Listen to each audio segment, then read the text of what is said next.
Hello.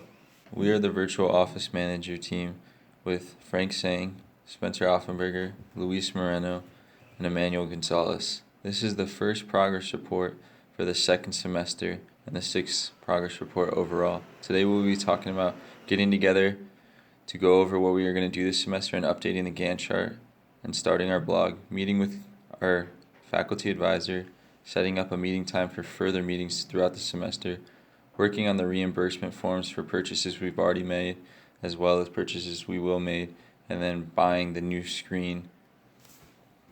Here is Frank to talk about setting up our meetings for the semester and our first meeting of this semester. Thank you, Spencer.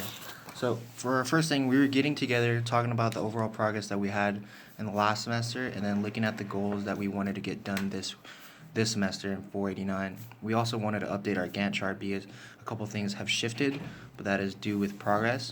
Also, we were having meetings with Dr. Kazicki, our faculty advisor, and we're going to set up a consistent meeting of Thursdays. And now over to Luis on how we did the reimbursement. Thanks, Frank.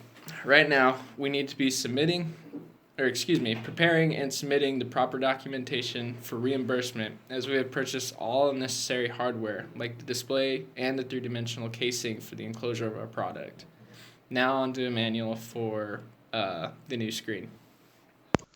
Thank you, Luis. Due to sizing complications with our first prototype enclosure, we faced some wire damage on the screen we had initially purchased. It's made the screen just completely unusable, and the new one is going to have to be purchased. Any further sizing and compatibility tests that we make with the new closure will be done on the old screen to avoid any further expenses.